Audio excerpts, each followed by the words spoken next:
How are you? Good morning. Good Good morning. morning. Good to see you again. Good to meet the two of you, Jeff. Yeah, well, And this is good. That's part of what we wanted to do. First, I want to find out, how do you pronounce your last name? Heying. It rhymes with flying. Okay. Hi. Oh Thank you very dear. much. That'll As be easy for me to remember since I'm absolutely terrified of flying. You will be having to do some flying, though. Yes, we've been discussing that. well, And no amount of analytical argument does anything for phobias, I know. So Oh, I thank you won't so spew much. stats at you. Thank you for reminding Bob of that. He thinks he can talk me. I was going to say down, but actually he thinks he can talk me up. Right. With the assurance that having talked you up, you would get back down. Yeah. Oh, I'm not worried about coming back down. I'm worried about how I'm going to come down. How quickly. Attacked. well, how Anyway. much time do you have? I have an hour. It's my alarm telling me I need to be here right now. Okay, so that's pretty much, Jeff is the same way. We all need to do this in an hour. And once Kate joins us, we have to be kind of crisp about it, but it's important that we get to meet each other. And so I'd like to introduce already, but before Kate arrives, is Jeff. He's going to be the moderator and introducing people, and Jan is the writing the program, the text of it, and all that. So she's introducing people in that way. And I also wanted you to meet each other, because you're going to be tag teaming as presenters. Yeah. Well, in terms of small talk, I'm always curious where people are in space on the Earth when I'm talking to them. I am I just mean, to the south of you. I am in Sammamish, just outside of Seattle. Oh, lovely. Well, good to see you, neighbor. Let's Yeah. see it that way. Yeah. Bob and I are both in Houston. All right. Good morning, Dr. Adamala. How are you doing? Hello, good morning, good Good morning. afternoon, whatever it is for you. May I call you Kate? May I refer to you as Kate? I thought you already did. I see those emails coming I from you always like get this. permission over and over. His memory's not the best in the world. That's why he always has good notes. Well, I wanted to introduce you to each other, and we only have an hour. And that's probably good for everybody. You get being crisp about it. And I suspect that we're going to need follow-up separately from all five of us, but whatever.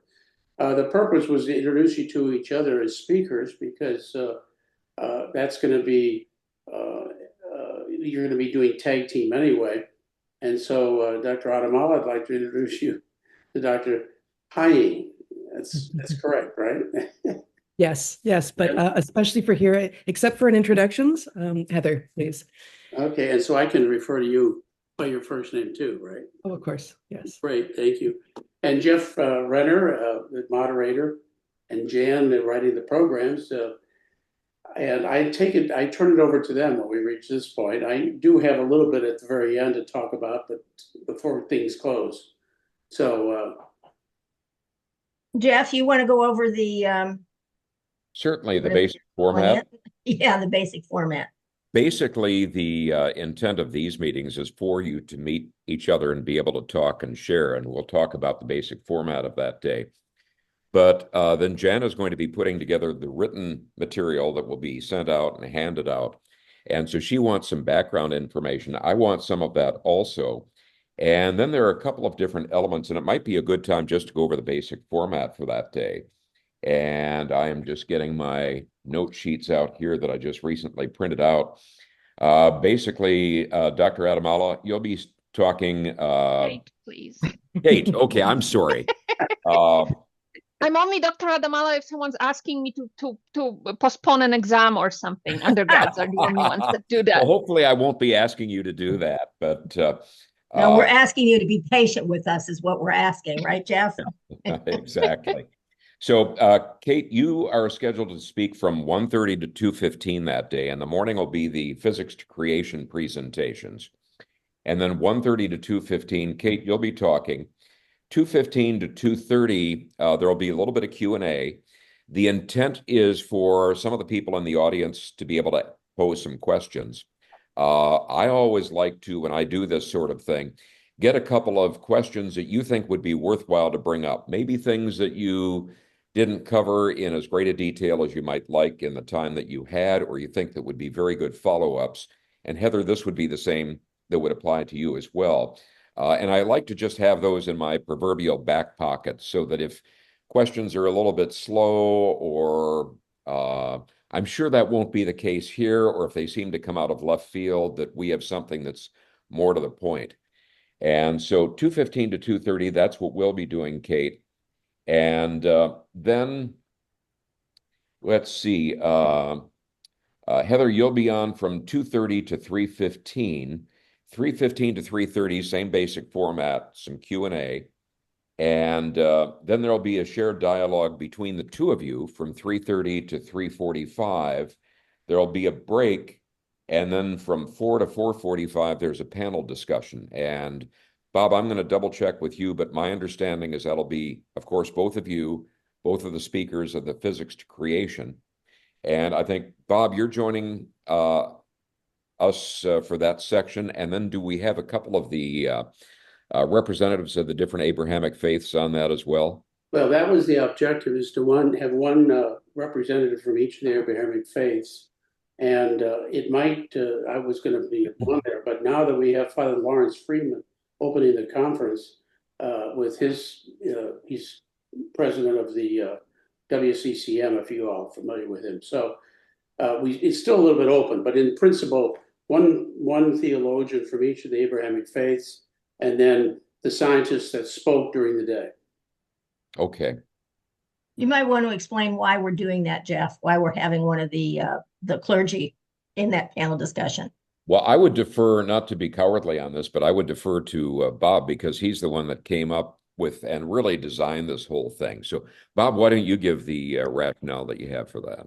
Well, the flow of the conference is following the chapters of my book, and in the past I haven't pushed that much because it sounds kind of self-congratulatory to push people to read it, but it gives you a sense of the phasing of this thing and the movement. So we're ultimately moving to mysticism and the research on mysticism. And each of the Abrahamic faiths has its own mystical tradition. And it's a silent form of prayer. And in silence, there's no dogma.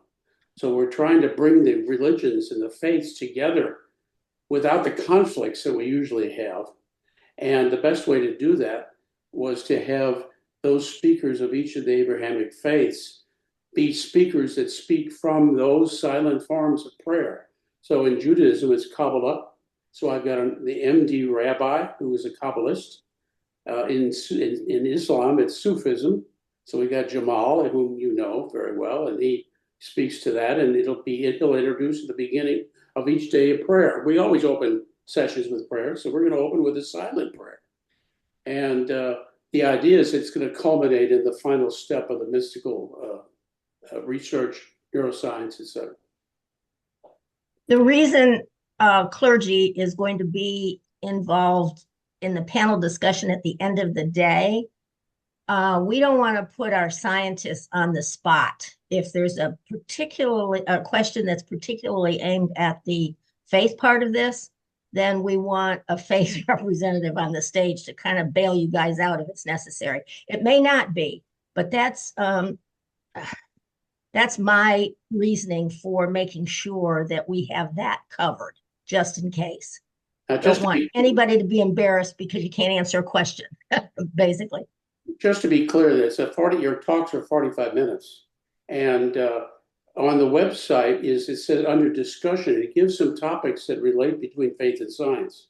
So you may want to look at that, not because that's your expertise, but if the subject comes up, I covered it in my book, you may want to kind of get a sense of it so there's no surprise. And Jeff may raise them just to keep things moving, but we're not trying to dictate that those be the subjects.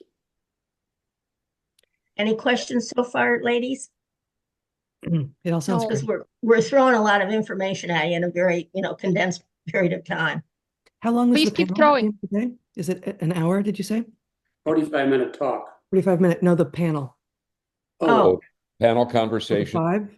That is the one that's at the end of the day. That's from 4 to 4:45. Also 45 minutes. Okay. 45 minutes. And Jeff has the delightful honor of keeping everybody on time. Good. Yes. We need that. Exactly. Well, I was mentioning to both of them, and my background, by the way, is meteorology. I'm a meteorologist and then also a science journalist. And I know at the meteorology conferences and the climate conferences I've gone to, very often they'll have a little box. And maybe they have the same at the conferences you present, but where they have a red light, a yellow light, and a green light. And so we'll probably do something of that sort. So we're not obtrusive, but to sort of give you a sense of where we're at. Yeah, no, actually, I just spoke at a giant rally, and there was no clock, and I stayed on time, but so many people didn't that it was, got pushed to the end of the day. And it's Yeah. happened. So letting the speakers know in advance, we will hold you to time, and giving us a visual so that we know what the time is, because we're not going to be looking at our, well, no one does this, but we're not going to be looking at our phones during the talk. Even a specific clock, not just the light Yes. colors. It would be great if we just have a clock, A like digital countdown. clock. Yes. Yeah. Could we arrange that like a Countdown. digital clock that would be somewhere near the platform and that we could just hit and then it would count? Countdown.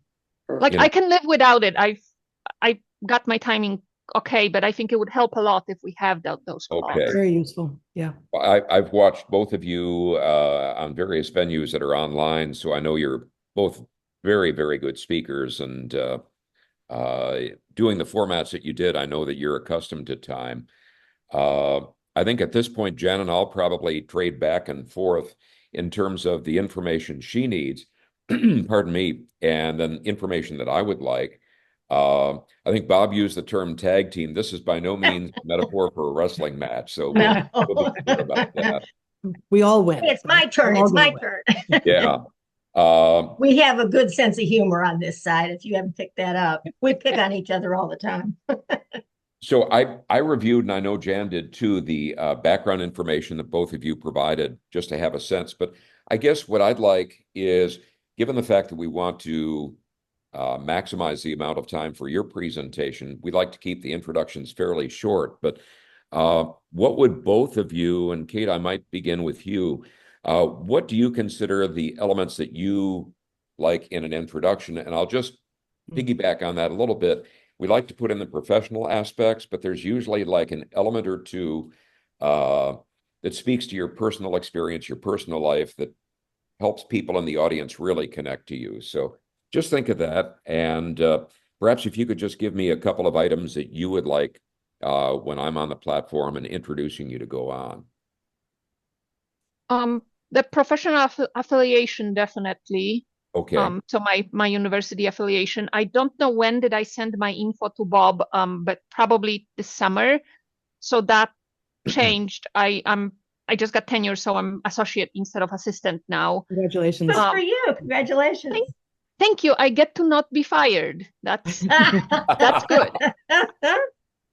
I think I don't know if honestly, sorry, I forgot what I sent, but I think adding that I'm a Polymath Fellow for the Geneva Center for Security Policy, that's important because part of that meeting is focused on safety and security and ethics. So that's the one credential that that matters.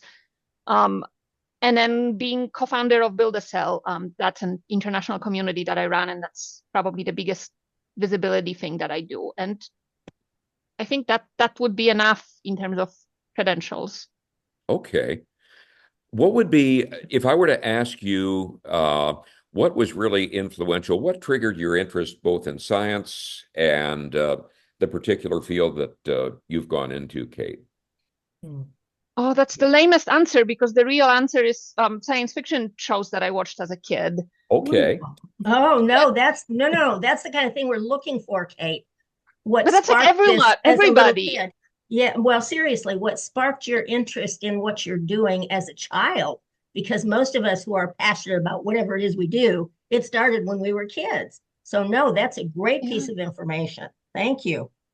Yeah, I mean, the very particular thing is I was watching a lot of Star Trek, and they always said astrobiologist on the spaceship, and then I realized you can actually be an astrobiologist for a living as a grown-up, and so that was really fantastic. That's So yeah, I guess if you very want fun interesting. fact, that's Any particular programs or books that really resonated that either you still have because you have a sense of connection to them, in the case of books, or anything of that sort? Star Trek Forever. That's the best science fiction show ever. Okay. Who was your favorite character on that? Captain Janeway, of course. And Okay. no brainer. I guess in terms of books, the one that I keep going back to is Blood Music. I don't know if we want to go into that much details. Say it again. It's a science fiction novel by Greg Bear. It's called Blood Music, and it's about microorganisms that become sentient. And that was kind of a first synthetic biology Ah, threats, Interesting. ethics.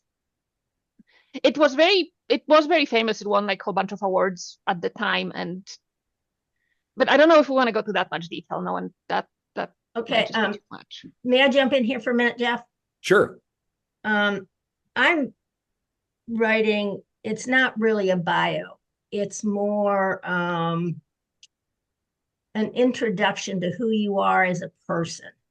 So this information that you're giving us right now, Kate, is great. Okay. Because yeah, they can look up your professional credentials and where you went to school, what you're doing now, and all this kind of stuff. But I don't know, when I go to these kind of things, I want to know who the heck you are up there. Okay.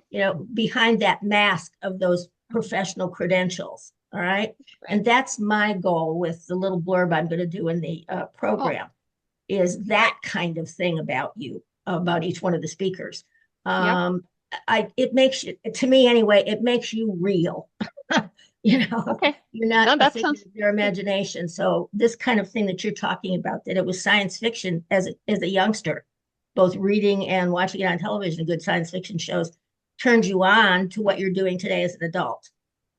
Those are the kind of things I'm looking for, because I think people are interested in that. So for whatever it's worth. I'm sorry, Jeff, back to you. Let's see. I think those are very helpful and interesting. Any particular experiences that you had, and you talked about TV and then also the book, but any particular experiences you had either out in nature that made you gravitate toward biology? I actually Chemistry. didn't gravitate to biology. I was a chemistry major, and I consider what I'm doing really chemistry. Right. Okay. Right. But that made you gravitate toward that field of study.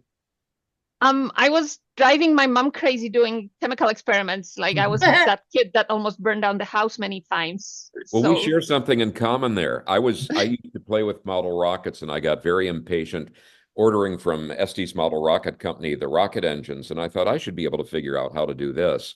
And fortunately, it didn't blow up, but I set my basement on fire. So I blew up my basement. So that's why I went into meteorology instead of chemistry, I think.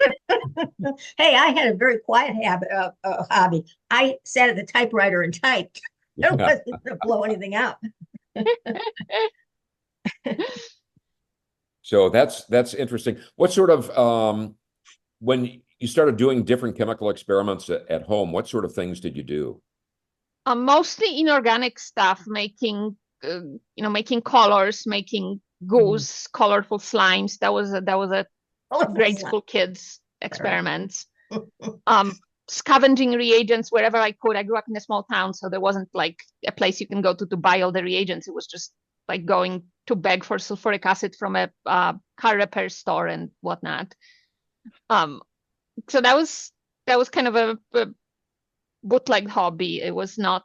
There wasn't a professional like chemistry kit that I had. It was. Oh, but that's so much better, isn't it? I mean, having to scavenge for the pieces that you need to run experiments that you're just generating, it makes you so much more creative and innovative as a scientist, as a person.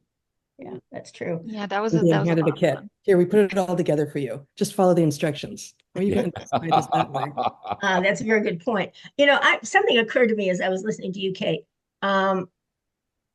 Were you, because you were a girl, interested in this kind of thing?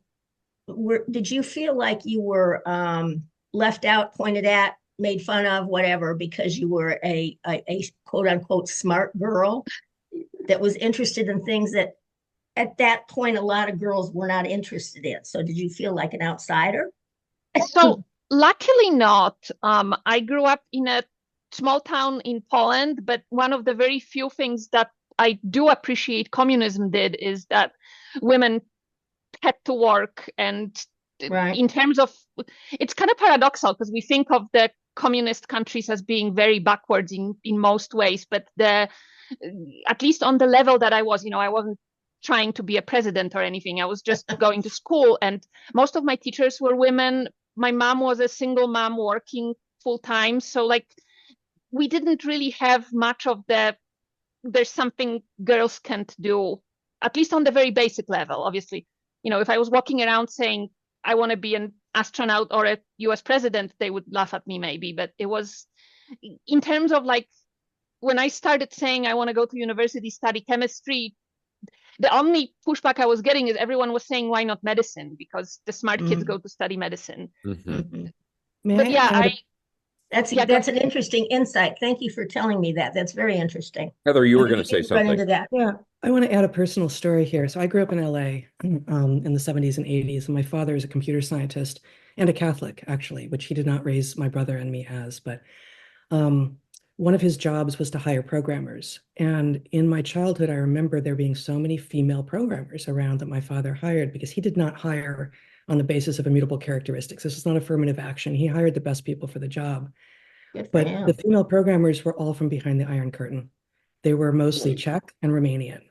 And I, to this day, don't know exactly what was going on there, but it was notable enough that I, as a little girl, noticed it. And my father's like, yep, that, I don't know either. And it's not that they're friends. It's not like an N of one and they all know each other. Nope. It's like just a bunch of different women from behind the Iron Curtain who ended up being, in many cases, the best programmers you could find. How interesting. Do you mind sharing what decade we're talking about here? Like the 70s 50s and and 80s. 60s? 70s and early 80s. 70s and 80s? Yeah. Okay. Interesting. Thank you. Well, what we might do is, let me ask you this question, Kate, and then Heather, I'd like to transition over to you on this, and then just see where we need to fill in. Any particular teachers, because you mentioned that, most of the teachers were women. Any particular teachers that really had an impact on you? And if so, why? I mean, not surprisingly, my first chemistry teacher, she was encouraging me to do the stupid stuff that I was doing on my kitchen table. And she was a really good teacher. She was, a grade school teacher in a small town. She wasn't a scientist herself, but she taught like a scientist, and she encouraged me to read a lot of my first kind of a sciencey books were from her. And I can't say that she was the only reason I'm a scientist today, but she definitely encouraged me to push me towards chemistry at the time when I could, as easily go into biology or physics. So she was very much an encouraging person. It encouraged your creativity into whatever you decided to go into. Yeah. Okay. I think chemistry and physics were equally interesting to me, and my physics teacher sucked absolutely. Like that was not a good experience. So everyone hated physics, and so I went into chemistry. It's amazing what an impact a good teacher and a bad teacher can. Yeah, Boy. It really does. Yeah, for sure. Yes. And isn't it the bad, at least in my case, it's the bad ones I remember because they were bad when I had them, but I look back and I realize what gifts they gave me in being as exacting as they were. So, yes. No, I had a really good avionics teacher later on, and he kind of turned me around on physics is actually good and useful. I know Bob and I would probably say it's been key to our backgrounds, our professional background and training. I know how to spell it. Does that count? I am not a scientist, ladies. I don't know if you realize it or not, but I edited Bob's book, and that's the main reason why I'm involved in this. And I learned a lot. And because I'm not a scientist. And anyway, someday I'll tell you my crazy story. May I jump in with Kate? Are you finished with what you want to say? Ask Kate, Jeff? Yeah, right now I am, sure. Oh, Okay. there's one other thing, if I can just mention. The format that Bob developed on this is whoever speaks first is invited to pose a question to the second speaker for them just to integrate however they see fit. So, we're months away from that. So just be thinking of that, Kate, on what you'd ask Heather. And if you put her too much on the spot, remember, Heather will be going last, so she'll be able to put you on the spot later on. Not that either of you would ever do that, but Oh, heavens, Let's no. not develop that relationship. I But, can pass on my question to Heather. What did you start on fire as a kid?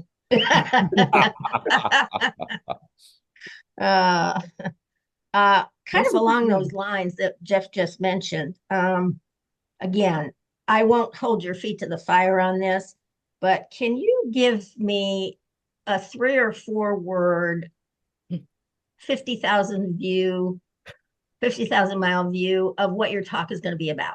It doesn't have to necessarily be the title of your talk, but sum it up in 3 or 4 words, what you're going to cover. Because I want it, what it is basically, my background, among other things, is marketing. And so I want to put a little teaser in the program about what you may be talking about and get people thinking about your topic. If you can't come up with anything today, that's okay. Just email it to me, okay? That was to me or Heather, or both of us, I you. guess. Well, I'm going to ask the same questions to both of you. So, either one of you. You can answer now, or if you can't come up with anything right now, that's okay. Yep. I just want you to be thinking about that along the lines of what Jeff was saying. It's a little different, but just it's a teaser. It's an advertising teaser to get people interested in what you're going to say. I'll get back to you on that. Okay. All right. How about I thought you were talking to Kate, and you're words both is not very much. So, question. Evolution of life, something like that. But I think I can probably do better. But 3 or 4 words is very, very short. That's yep. That's why because these profiles are not going to be that long. Right. Oh, okay. Jeff, did you want to talk to any more to Kate? Oh, definitely.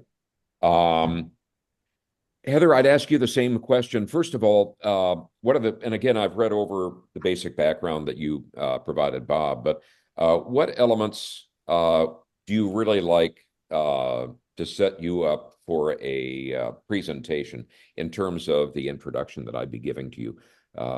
What would you really want to see in that? Yeah, I've now had 15 minutes to think about it, and I'm not sure I still know the answer. I think the professional qualifications are what they are, and I'm not in an institution now, so the PhD, probably the tenured position for 15 years, and then the fellowship at Princeton. Okay.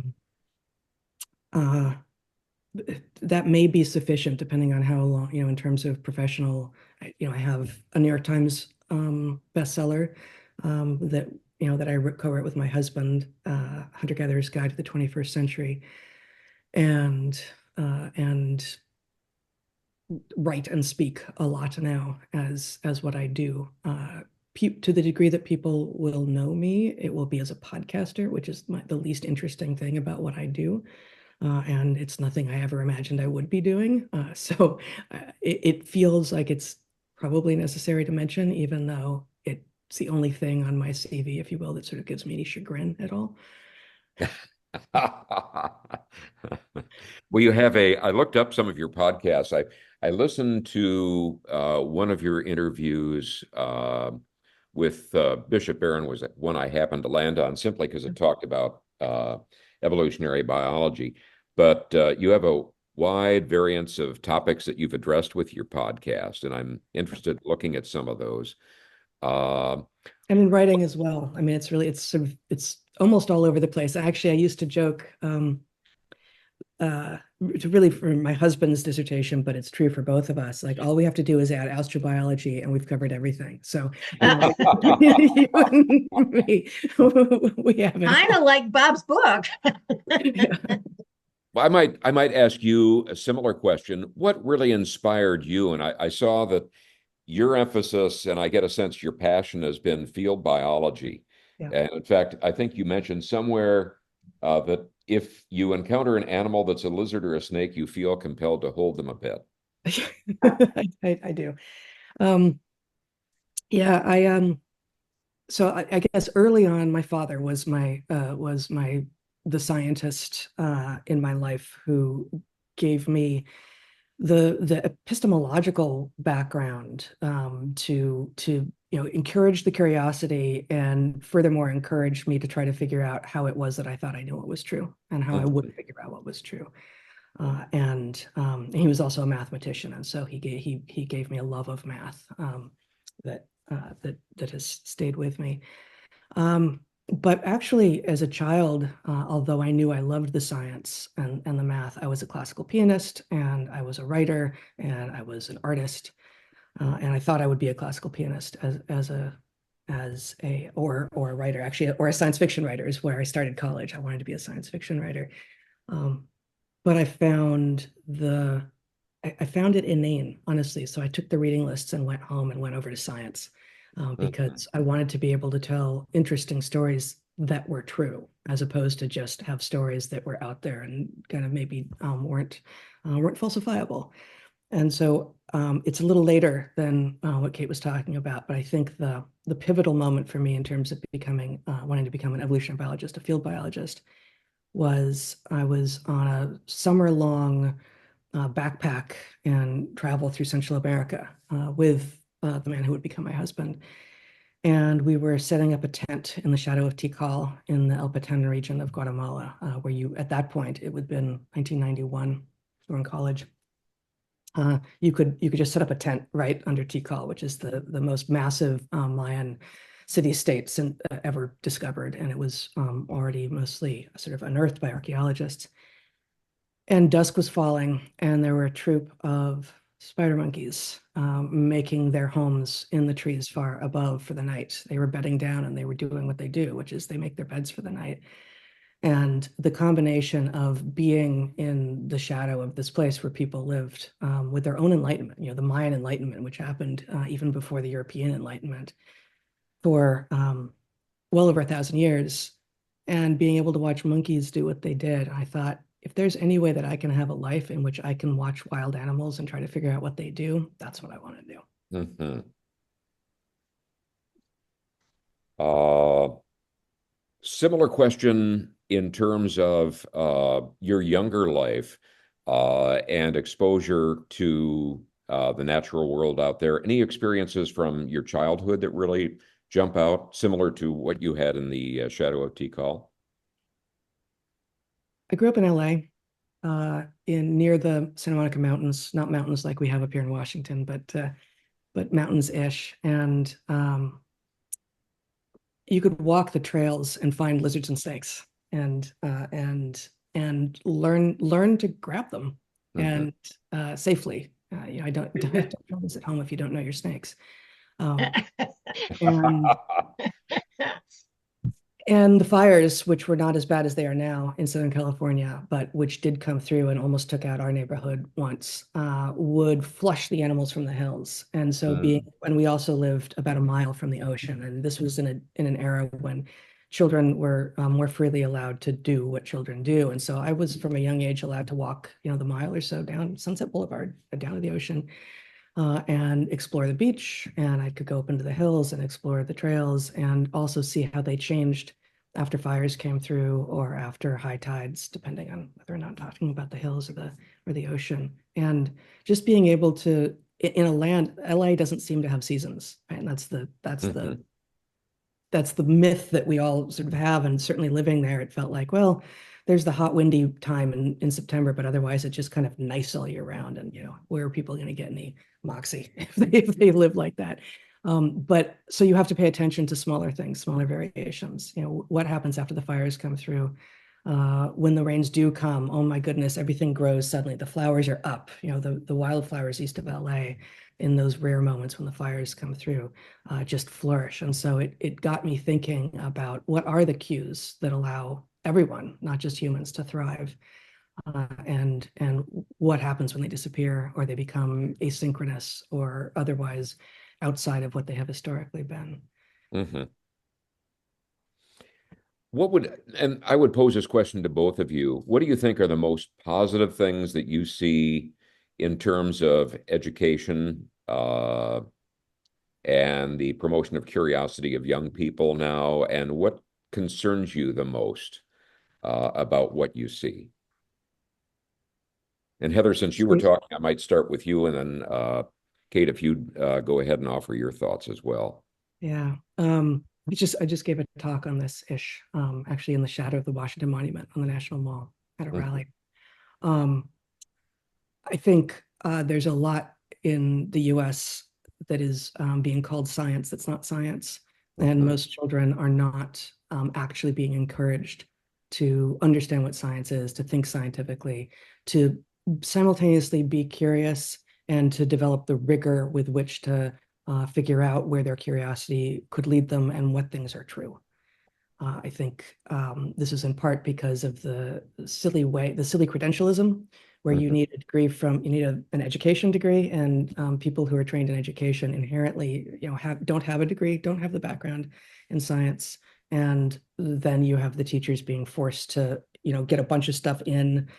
Some of which is just untrue, but regardless, even if get rid of the gender ideology, get rid of the nutty stuff that's happening in the schools, if the teachers both have no background and have no confidence and have way too many boxes they need to tick, then when students ask them questions, when kids ask them questions they don't know the answers to, they're really unlikely to say, I don't know, which is what children need to hear. I don't know. Oh, the adults don't know everything. And the adults also need to be able to say, how would we figure that out? And the adults also need to be encouraged to say to the children, no, we're not going to Google it. We're going to use our brains and physical world and So you're you're talking about set fire to some things. Maybe we're going to set fire to the basement. I hope not, but we'll make some missteps. But that's part of what the discovery process is. Science. So you're talking about teaching children critical thinking skills that they're not getting. And it's more than critical thinking. It's the combination of sort of the analytics and the rigor and the logic, yes, which I sort of frame broadly in the Enlightenment, but it's also story. Like, we actually make meaning through story. Story is not just a way that we communicate, it's also a way that we create meaning in our world, and then being able to move between those two. And this, I'm writing another book now, which is like, these are 3 of the 4 pillars, Enlightenment, story, oscillation, the fourth being wonder. And as I see it, all of those are integral to science. Whereas most of what is being taught as science now to people, even many people who think of themselves as scientists, have taken a tiny little piece of the Enlightenment, the reductionist, quantitative, number heavy, linear piece, and said, oh, that's the science. Like, well, that's part of it, but it's hardly all of it. Well, there was an interesting part in your conversation with Bishop Barron where the issue of mathematics and foundational, or what came first, that I found that, and I'd have to go back to it, but I found that a fascinating point of conversation in that discussion. Yeah, I mean, math is different from science, I think we've been talking in the West for decades about how math phobic people are, and how they don't, and I've been noting for a long time how easy it is for people who think of themselves as educated to say, well, I don't do math. Like, no one would proudly say I'm not literate, but people are very proud to be like math illiterate. But the science of literacy is actually, it's different, and it's, I think, even more important. That I think you can more easily get swayed by would-be authoritarians and in your world if you really have no idea how to assess for yourself whether claims are true. And the mathematical claims are actually far fewer than the pseudoscientific claims that were being thrown at. Well, thank you. And I think one of the things that I would just say, and I suspect Jan and Bob the same, would be that if your time allows, both of you, if we could get back in touch with you at some point in the new year, because I think, both in terms of suggested questions as you get a chance to think about what your presentation is going to be, for us to have that opportunity and say, okay, if we get insufficient questions, which I don't think is going to be a problem, but if there's a question you'd really like to have part of either the dialogue or the little Q&A that we do, to let me know. And that's just handy if I can follow up with you a little bit after that.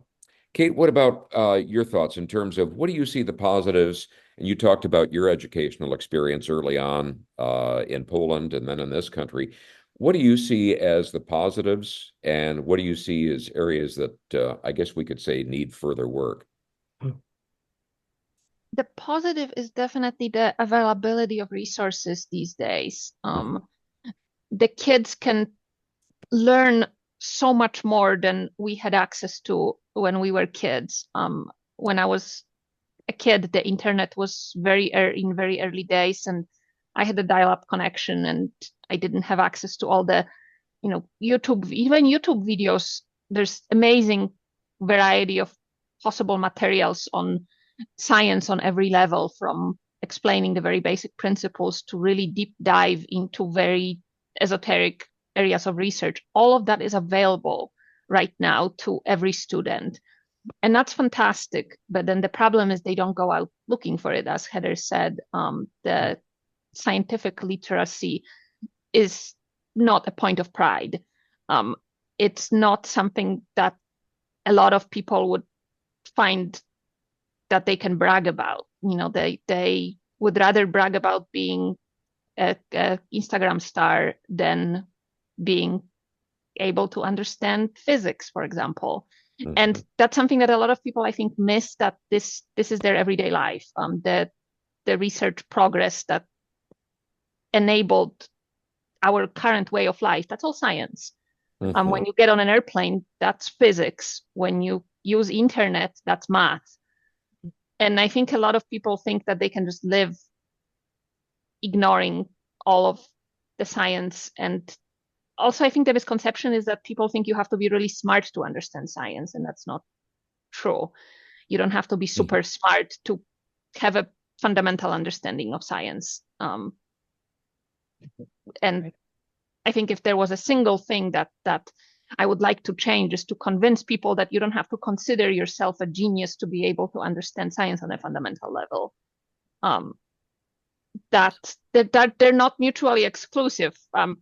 Jan, sorry to pick on you, but you're absolutely capable of being a scientist. You're not working as a scientist. No, I'm not. But one of the reasons I was good at the book, at editing the book, excuse me, is that I am not a scientist, and I know that. I have enough information, as I say it, to be dangerous. But I also have enough information when I was reading Bob's book, and it's the first and second draft, when I bumped into something that I couldn't figure out, being a reasonably intelligent woman, I couldn't figure it out. I would take back to Bob and say, you got to find a way to explain this a little bit clearer, because you can't make assumptions that, and we all fall into this trap, okay? There are certain things that we just know because that's what we do, and we don't realize it. Not everybody knows those particular, if you want to call them basics, ABCs, whatever you want to call them. And so that was what I brought to the editing process, was to make sure that anybody who read that book could understand it without talking down to those who consider themselves scientists. That was a very fine line we had to walk in that book. So thank you for what you said, Kate. My deal is, until I read Bob's book, I really didn't give a flip about science. It wasn't my thing. It wasn't in my wheelhouse. Well, now that's different. The last 5 years, it is in my wheelhouse now, so I've learned a lot. But anyway, that's was my function in this whole book process, was making sure anybody could understand it if they wanted to, if they chose to. That worked great. The book turned out nice. Thank you. Well, we only squabbled over one word. You want to tell them what it was, Bob? I think I could probably tell, but yeah, probably. Mainly, it's asymptotic. When I saw it the first time, I had absolutely no clue what it was. And Jan, being a writer, She went to her handy dandy dictionary, and I have actually 3 of them on my bookcase. I couldn't find it in any of them. I went online, and apparently I was in the wrong place. Anyway, I went back to Bob and I said, what the heck does this word mean? And he explained it, and I said, okay, we need to change it. He said, I can't. It's the only word that describes what we're talking about. Well, now I understand that. But that was one of the things that I brought to the book, is bringing those kinds of things to his attention, that not everybody understands that word. You 4 are scientists. I am not. You studied science. You know what that term means. Well, anybody who's read the book now knows too. But so I understand what you both are saying about a lot of us are. In my case, I didn't particularly have an interest in it. The few science courses I took through the years, I did okay. It just didn't excite me like it excites the 4 of you. And that's okay. We're all different. Yeah. So anyway, I'm sorry, I'll get out my soapbox now, but I wanted to share that with you, that some of us 9 scientists are, we do have a function in this world, especially if we know how to put words together. Excuse me. I would just ask, and I think this is probably the last question that I would ask at this point, is both of you agreed to do this, and I know Jan clues in on this as well. What would you hope, as a result of your presentation and participation in this, people walk away with? I do not have an answer to that yet. Okay, that's fair enough. I guess always, when I was a professor and now when I speak and write, I think actually what a lot of what Jan and Kate both were just saying really resonates, that I hope to reach almost everyone. And I did in my classrooms, which had a great diversity of talent and background in terms of what they had already done educationally. Learning how to speak to people in such a way that there is depth for people who already have familiarity with the topic broadly, and they come away with something new.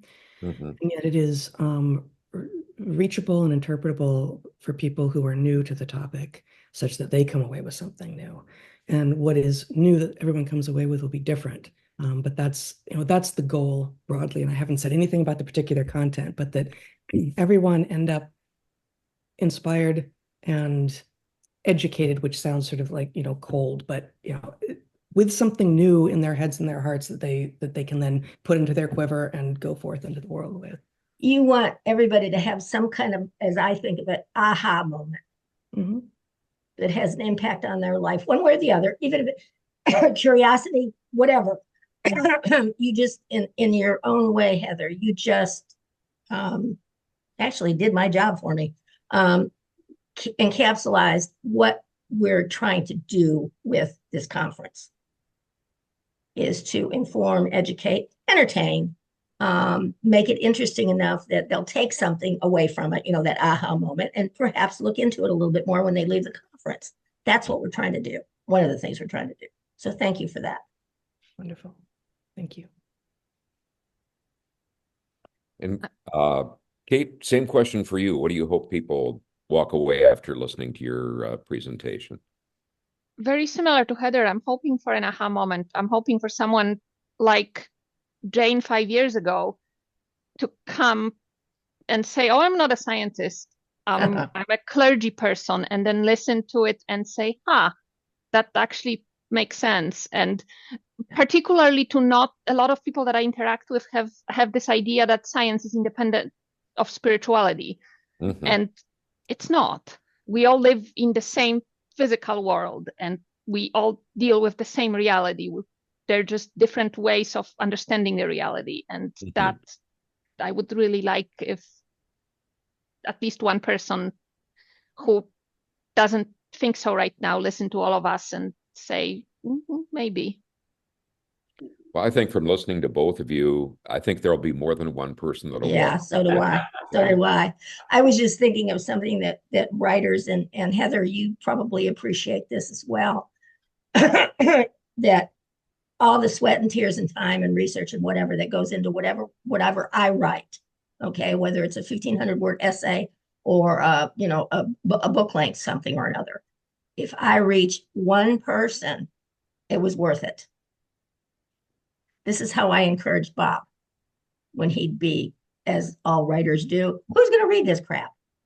Well, Bob, one person will walk away from it with something. You've done your job.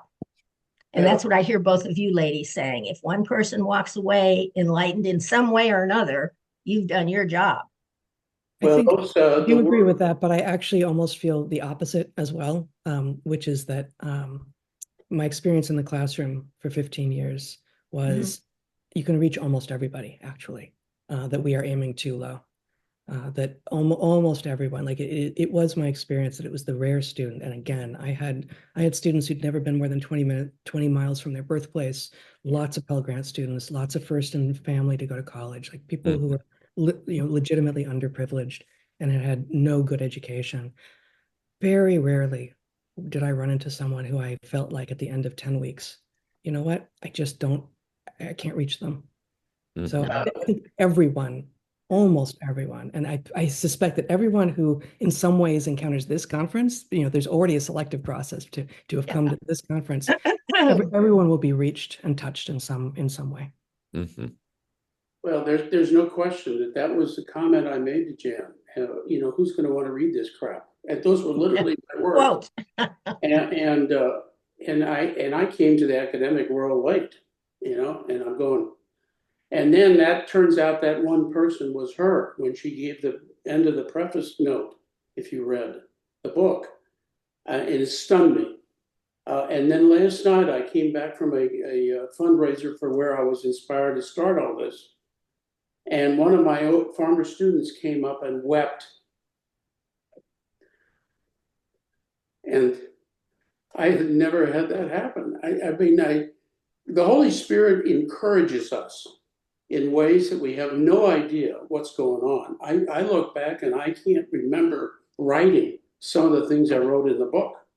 And I know that means the Spirit drove it. There's no question. And so I was encouraged to write a teacher's guide so that this could be taught because of exactly what you are both saying, that it is open to everybody. It's not just one person. And so that's the heart of the conference, exactly we're capturing. And not to abuse your time, one of the things that's really critical is to get registrants. And all of our professors and teachers and presenters have a network of followers. And we're trying to reach to them. And so one of the requirements was that you promote this on your own website access, et cetera. Could you each tell me what those accesses would be in terms of Bob, could they send you an email? I have recurring newsletters too, things like that. Yeah. Could they send that to you in an email? Because I have that last question I really need to get an answer, and they're both under a time crunch here. Both of you, why did you agree to be a keynote speaker at this conference? Because Bob asked.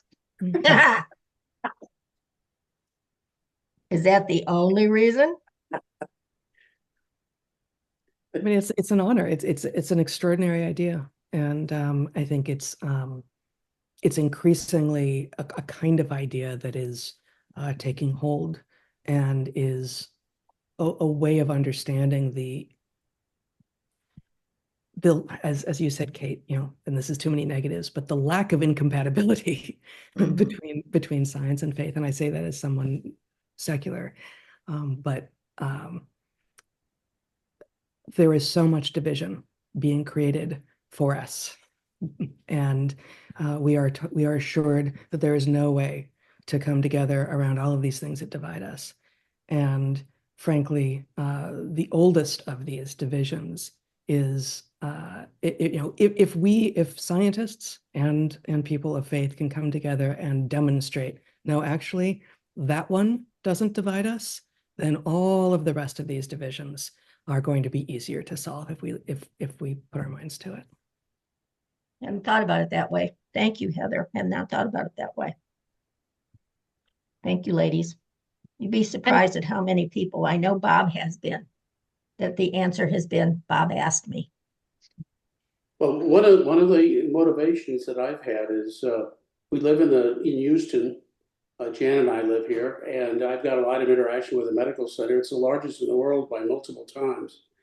And cracking through this mentality that started about 200 years ago, where religion and science split, getting that to be reevaluated based on scientific studies that people actually have an increased quality of life and healing.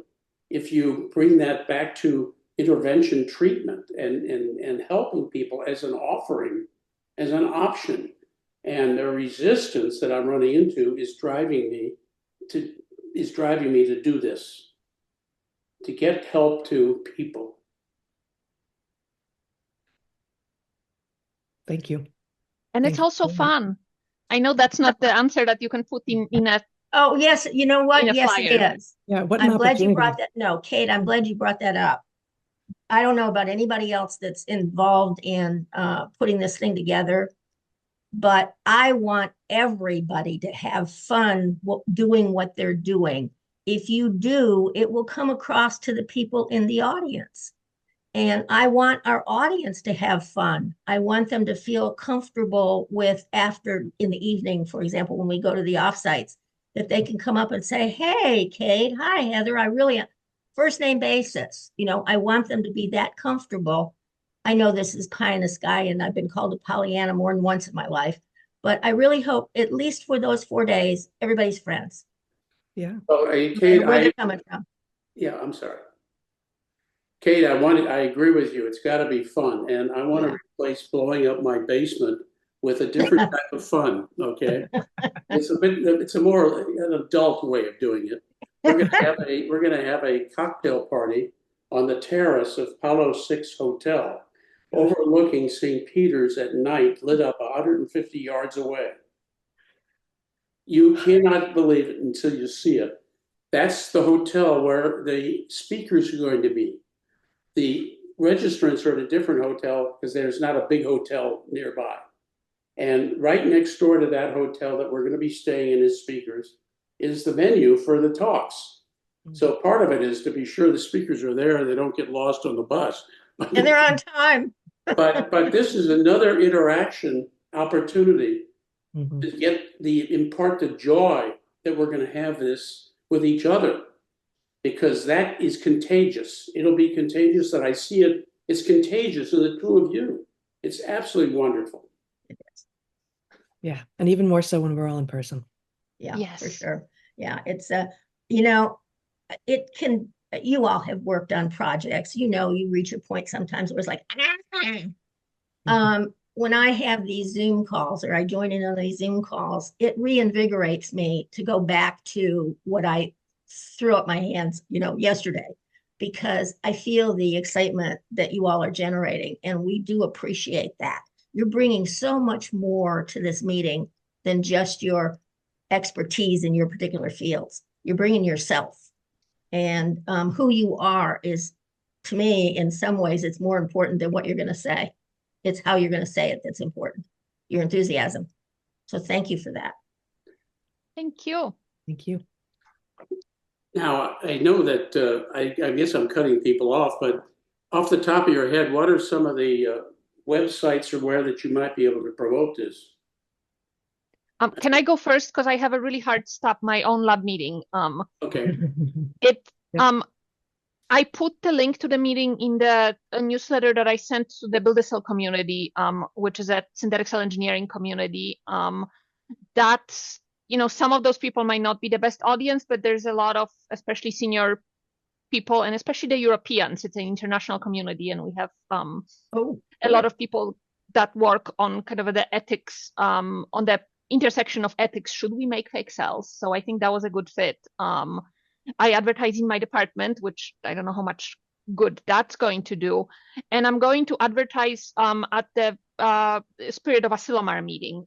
It's actually a meeting that all of you, I'll paste you quickly a link in chat. All of you who have the option might consider attending. It's a meeting that's supposed to be that will be the follow-up on exactly 50th anniversary of the original Asilomar meeting, which was the meeting that founded the framework for synthetic biology as we know it. Wow. And so we're we're organizing it now. I'm in charge of the synthetic cell track on that meeting, and the idea is to have a discussion about not just the science, but also framing of the science that includes mostly safety, security, and policy, but also ethics and how the future of synthetic biology can interact with basically the changing society, the changing modern world. And so in my privilege as having their attention as an organizer, I will talk about a few things that tie to that meeting. And I think our conference is one of the great ones. Wonderful. If you would email those specifics to me, that'd be great.